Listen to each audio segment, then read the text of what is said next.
네, 다들 휴가는 다녀오셨습니까? 저는 이제 7월 초에 휴가를 갔다 오니까 다들 하시는 말씀이 얼굴이 너무 좋아졌다라고 이야기를 하시더라고요. 네, 휴가를 갈 때 우리가 여름에 제일 많이 가는 곳이 어떻게 보면 해수욕장을 좀 많이 가시기는 합니다. 가서 모래사장을 가만히 보고 있으면 아이들이 그 모래를 가지고 장난치는 모습을 볼 수 있습니다. 저도 어릴 때 해수욕장 가면 제일 먼저 하는 게 뭐죠? 바로 그 모래 가지고 뭔가 성을 쌓거나 아니면 모래 갖고 열심히 장난을 치는데, 모래를 혹시 두 손으로 이렇게 움켜 잡아 본 적이 있으십니까? 모래를 꽉 잡으면 모래가 다 새어나갑니다. 손에 남는 것이 아무것도 없습니다. 왜 제가 이런 이야기를 드리냐 하면, 우리가 뭔가를 가득 잡았을 때 이게 많이 잡힌 것처럼 보이지만 모래와 같이 모든 것이 다 흘러나가는 것처럼 보이기도 한다는 겁니다. 오늘 말씀에 나오는 이 한나가 어떻게 보면 이와 같은 상태라고도 말씀드릴 수 있을 겁니다. 가만히 우리 두 손을 한번 보시겠습니까? 지금 내 두 손에 뭐가 있을까요? 아무것도 없습니다. 그렇죠? 우리 두 손에는 지금 무엇이 들려있지는 않습니다. 오늘 이 자리에 계신 우리 많은 성도님들 중에서도 여러 가지의 상황과 여러 가지 환경을 봤을 때 내 손에 아무것도 없는 것처럼 느껴질 때가 있습니다. 모래를 크게 움켜쥐는 그 아이처럼 내 힘으로 어떻게든 내 손에 뭔가를 채워보려고 노력하지만 손을 펴보았을 땐 아무것도 남는 것이 없다라는 겁니다. 그것이 우리가 오래 기도해온 여러 가지의 문제들일 수도 있을 겁니다. 내가 기도해도 하나님이 전혀 듣지 않을 것 같은, 하늘이 잠잠한 것처럼 느껴질 때가 분명히 존재한다라는 겁니다. 또한 반대로 우리의 손에 뭔가가 꽉 쥐어질 때도 있을 겁니다. 하나님께서 은혜를 주셔서 우리의 손에 무언가를 하나님이 꽉 쥐게 하실 때가 분명히 있습니다. 그런데 가만히 또한 돌이켜보면 우리의 손을 꽉 쥐고 있을 때 그 손을 놓기가 쉬울까요? 어려울까요? 어렵습니다. 그 손을 놓는 순간 내가 가진 이것이 다 사라질까봐, 하나님이 주신 그 은혜가 다 잃어버릴 것 같아 두렵기도 한다라는 겁니다. 그래서 하나님이 우리에게 내려놓으라라는 이 말씀 앞에서 우리의 마음이 흔들리기도 한다라는 겁니다. 그러나 우리 사랑하는 성도 여러분, 내가 지금 빈손이든 혹시 내가 하나님의 은혜를 받아서 움켜진 손이든 오늘 밤 우리는 하나님의 말씀 앞에 우리의 모든 것을 내려놓는 시간이 되기를 원합니다. 내 손이 비어 있다라고 해서 하나님까지 빈손인 것은 아닙니다. 오히려 우리의 빈손을 통해서 하나님의 크신 손길을 기다리게 하시는 시간일 수도 있다라는 겁니다. 우리의 작은 손으로 할 수 없는 일을 하나님은 그의 크신 손으로 이루시는 분이심을 우리는 믿어야 한다라는 겁니다. 오늘 본문에 우리가 너무나도 잘 알고 있는 한 여인이 등장합니다. 그는 바로 한나였습니다. 그는 눈물과 기다림으로 비어있던 손이 있었습니다. 그 빈손을 하나님께 올렸을 때 하나님은 그것을 외면하지 않으셨습니다. 한나는 자리에서 일어나 하나님 앞에 나아가 자신의 모든 것을 쏟아놓으며 하나님 앞에 이것을 채워달라 기도했을 때 하나님은 그 기도를 외면하지 않았다라는 겁니다. 우리는 오늘 이 한나의 모습을 통해서 하나님의 은혜를, 또한 우리의 손을 붙드시는 그 하나님의 은혜를 함께 묵상하고 그 하나님을 만나는 시간이 되고자 합니다. 한나는 오랜 세월 동안 자녀를 갖지 못하였습니다. 남편 엘가나의 사랑은 받았지만 그곳으로 채워지지 않는 문제가 그에게 있었습니다. 그 문제는 도저히 해결될 기미가 보이지 않습니다. 분인나는 한나를 계속 격분시켰습니다. 한나는 매년 실로에 올라갈 때마다 밥도 먹지 못하고 울기만 했습니다. 한나는 성전 문 앞에서 간절히 소리 없이 입술만 움직이며 기도했을 때 제사장 엘리에게 술 취한 여자로 오해받기도 했습니다.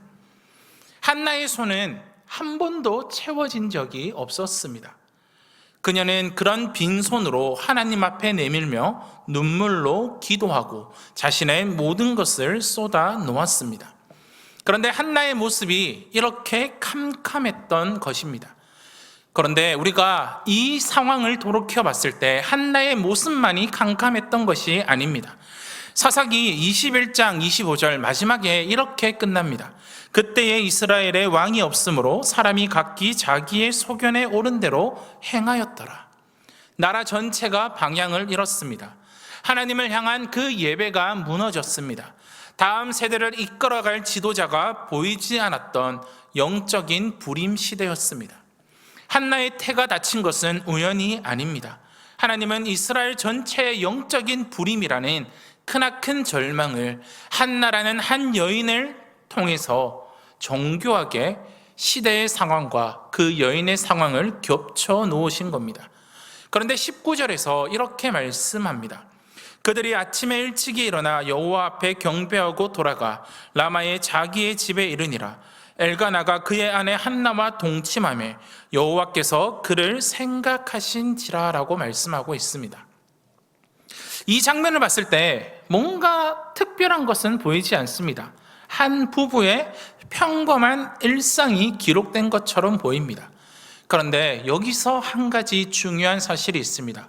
뭐냐 하면 여호와께서 그를 생각하신지라라고 말씀하고 있습니다. 여기서 생각하신지라라고 번역된 히브리 단어는 자카르라고 이야기합니다. 이 단어는 우리가 생각하기로 맞다, 그 사람이지 라고 머릿속에 문득 떠올리는 그 단어가 아닙니다. 이 자카르라는 단어는 잊지 않고 마음에 새겨 두었다가 때가 되면 반드시 행동으로 옮기시는 하나님의 기억을 이야기합니다. 그러니까 다시 말씀드리자면 한나가 하나님 앞에 모든 것을 쏟아놓고 기도했을 때 하나님은 그 기도를 들으시고 그것을 새겨 놓았다가 하나님이 행동하셨음을 이야기합니다. 성경에 이 단어가 여러 군데에서 쓰였습니다. 하나님은 노아를 홍수 가운데서 기억하셔서 물을 물러가게 하셨습니다. 하나님은 라헬의 태를 기억하셔서 그 닫힌 태를 열어주셨습니다. 하나님은 애굽에서 종살이하던 이스라엘을 기억하셔서 마침내 그들을 끌어내셨습니다. 하나님의 기억하심은 언약에 근거한 구원의 행동으로 나타나는 것을 우리는 볼 수 있습니다. 한나가 텅 빈 손을 하나님 앞에 내미고 울던 그 순간 하나님은 결코 그녀를 잊지 않으셨다라는 겁니다. 그래서 20절에 보시면 이렇게 말씀합니다. 한나가 임신하고 때가 이름에 아들을 낳아 사무엘이라 이름하였으니 이는 내가 여호와께 그를 구하였다 함이더라라고 말씀하고 있습니다. 사무엘이라는 이름 속에 하나님이 들으셨다라는 뜻과 내가 여호와께 구하였다라는 고백이 함께 담겨져 있습니다. 한나는 아이를 품에 안을 때마다 이 생명이 자신의 능력이 아니라 자신의 기도를 들으시고 기억하신 하나님의 은혜임을 기억하였을 것입니다. 우리에게도 오랫동안 채워지지 않는 손이 있습니다. 기도에도 응답이 없는 것처럼 느껴질 때가 있습니다. 그때 우리는 이렇게 생각합니다. 하나님이 나를 잊으신 것이 아닐까? 하나님이 내 기도를 들으시지 않은 것은 아닐까라는 생각을 할 때가 있을 겁니다. 그런데 말씀은 분명히 우리에게 말하고 있습니다. 우리가 눈물로 쏟아놓은 그 기도를 하나님은 잊지 않으신다라는 겁니다. 하나님은 그 기도를 기억하셨다가 그것을 이루어 주시는 분이 바로 하나님이시라고 말씀하고 있습니다. 하나님의 침묵은 무관심이 아닙니다. 비록 내가 지금 하나님 앞에 모든 것을 쏟아놓는다 할지라도 하나님이 그것을 들어주지 않는 것이 침묵이 아닙니다. 오히려 하나님의 때를 준비하시는 그 기다림의 시간일 수 있다라는 것입니다. 사랑하는 성도 여러분, 하나님께서는 이 시간을 통해 한나의 손을 채우셨습니다. 그렇다면 이 빈손으로 채워진 한나는 어떻게 행동하였을까요? 매년 엘가나의 온 집안은 실로에 올라가 여호와께 제사를 드립니다. 그런데 한나가 사무엘을 낳은 뒤에는 한나는 전혀 올라가지 않았다라고 말씀합니다. 22절 말씀을 보시면 오직 한나는 올라가지 아니하고 그의 남편에게 이르되 이 젖되거든 내가 그를 데리고 가서 여호와 앞에 뵙게 하고 거기에 영원히 있게 하리이다 하니라고 말씀하고 있습니다. 젖을 뗀다라는 것은 단 몇 달을 이야기하는 것이 아닙니다. 지금은 그렇지 않지만 예전에, 정말 예전에 아이들이 많이 죽고 하니까 출생신고를 늦게 하셨던 우리 어른들이 많이 있습니다. 그 당시 고대 사회에서도 아이가 젖을 뗀다라는 것은 몇 달을 이야기하는 것이 아니라 그 아이가 이제 3살 정도 됐을 때, 또한 많게는 5살 정도 됐을 때를 이야기합니다. 즉 말하자면 그 아이가 죽지 않고 살아있는 시간을 이야기하는 것입니다. 한나는 젖을 떼고 난 다음에 하나님께 뵙게 하겠다라고 이야기합니다. 어떻게 보면 이렇게 생각할 수 있습니다. 아니, 하나님이 이제 그 기도를 들어주셨으니 너는 이제 하나님 앞에 그 소원한 것을 지키지 않겠네라고 생각할 수도 있습니다. 그런데 한나가 그 소원을 잊은 것이 아닙니다. 이 말씀은 오히려 소원을 이루기 위해 가장 중요한 시간을 준비하고 있는 시간이었다라는 겁니다. 한나가 시간을 미룬 것은 소원이 아까워서가 아닙니다. 사무엘을 하나님 앞에 드리기가 아까워서가 아닙니다. 갓난아기를 곧바로 성소에 맡기는 것은 생명 자체를 위협하는 일이었기 때문입니다. 당시 실로는 영적으로 건강한 곳이 아니었습니다. 엘리의 두 아들은 하나님 앞에서 악을 행하고 있던 곳이 바로 그곳이었습니다. 한나는 그런 환경 속에서 사무엘이 흔들리지 않는 믿음의 사람으로 자라가기 위해서 먼저 어머니의 품에서 신앙의 뿌리를 내려야 했습니다. 한나는 젖을 먹이고 거름말을 가리키며 여호와의 이름을 들려주며 아이를 키웠을 것입니다.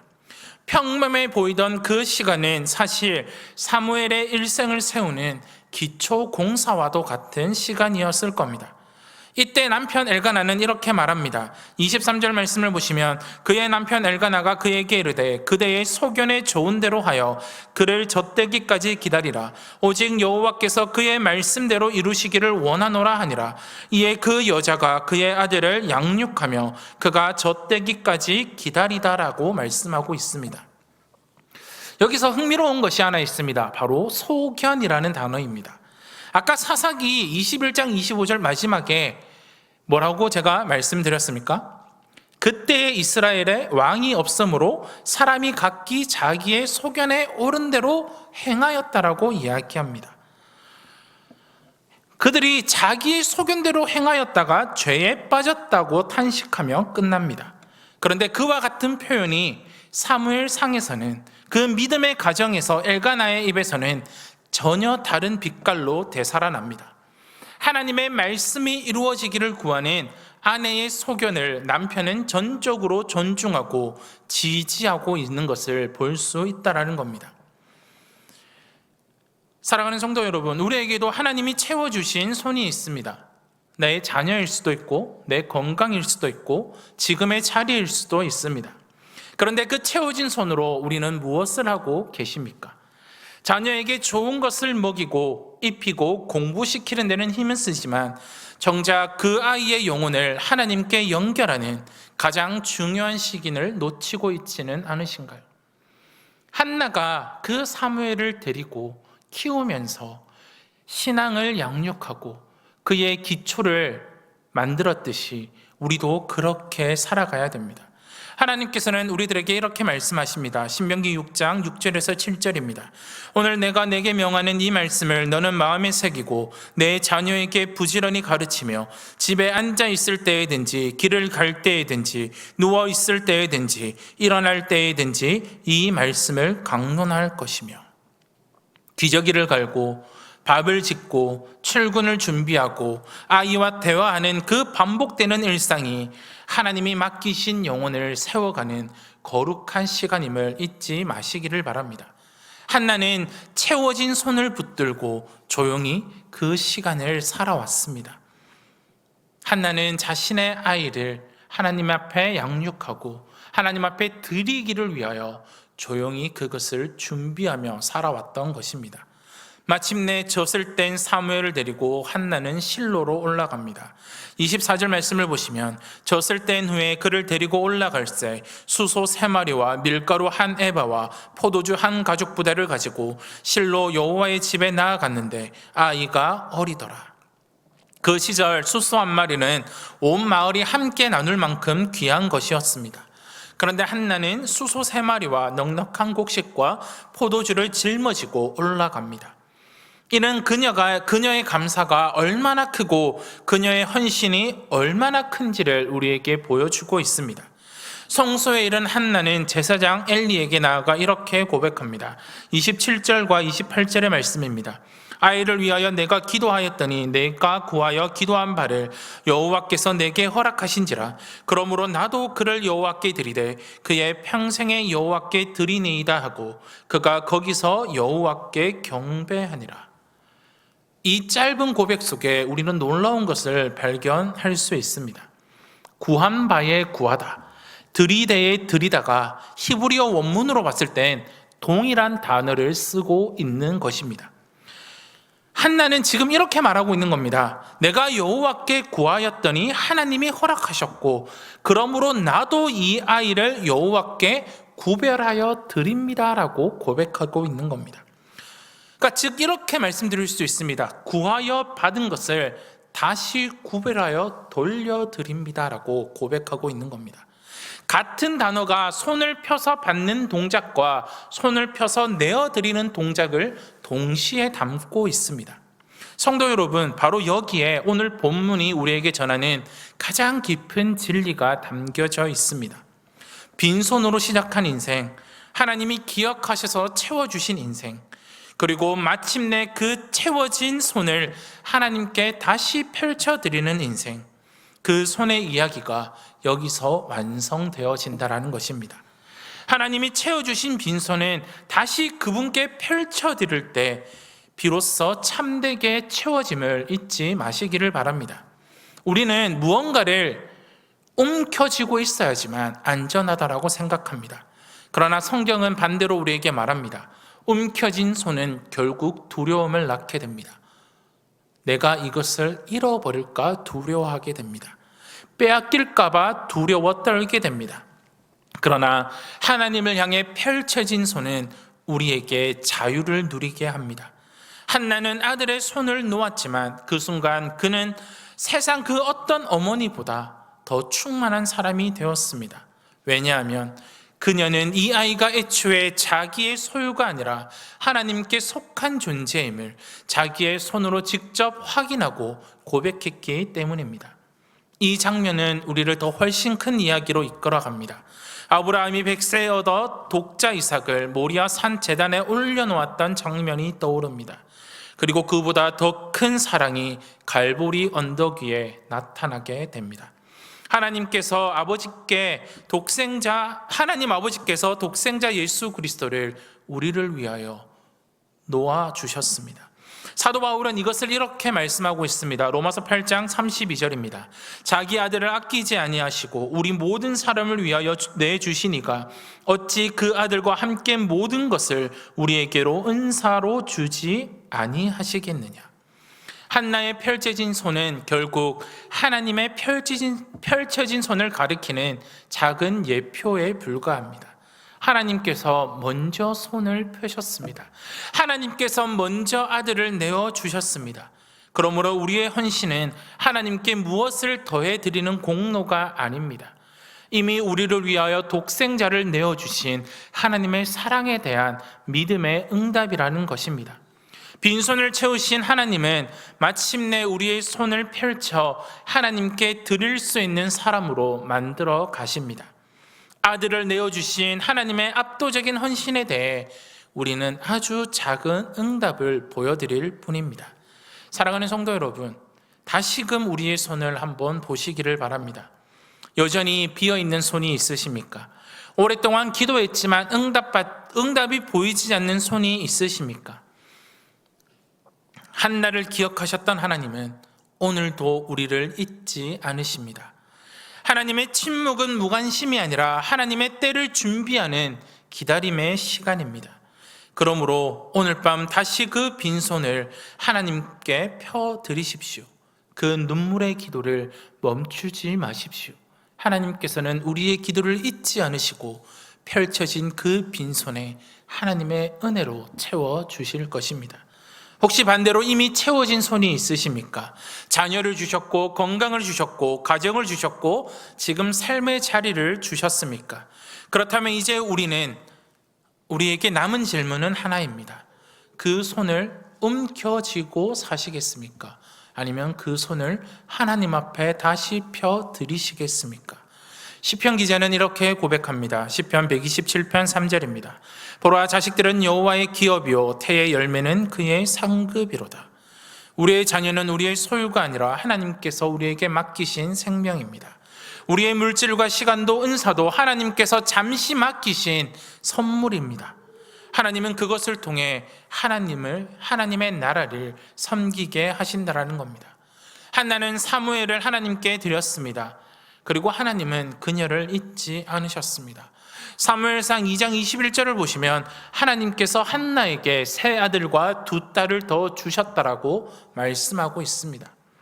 이것이 하나님 앞에 무엇을 드리면 하나님이 더 많이 주신다라는 공식을 이야기하는 것이 아닙니다.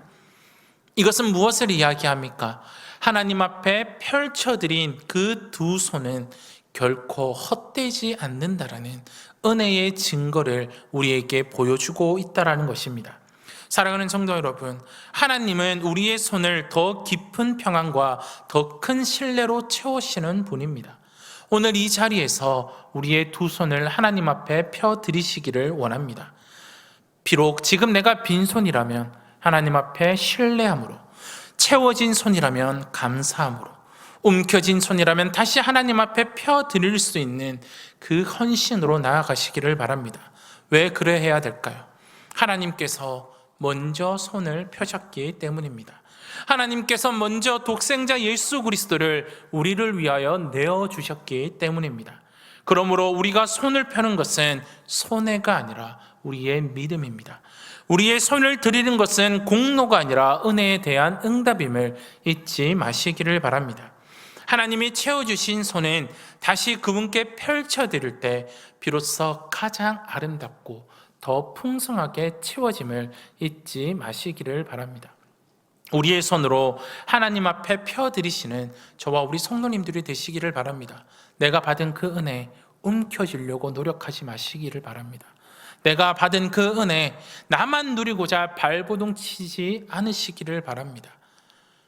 내가 받은 그 은혜를 다시금 펼쳐서 하나님 앞에 드릴 때 하나님께서는 나를 통하여 그 은혜가 우리 교회 가운데, 우리 가정 가운데, 내가 살아가고 있는 이 땅 가운데 하나님의 은혜를 흘려보낼 통로가 된다는 사실을 잊지 마시기를 바랍니다. 다시금 우리의 손을 돌아보시기를 바랍니다. 빈손이라면 하나님 앞에 눈물로 부르짖으시기 바랍니다. 그리고 꽉 움켜진 손이 있다면 그 은혜가 빼앗길까봐 두려워 몸 펼치는 것이 아니라 그것을 하나님 앞에 펼치고 다시금 드릴 때 하나님은 더 큰 것으로, 하나님은 더 큰 은혜로 우리를 채워주실 것을 믿고 다시금 우리의 손을 하나님 앞에 펼쳐드리시는 저와 우리 성도님들이 되시기를 주님의 이름으로 축원드립니다.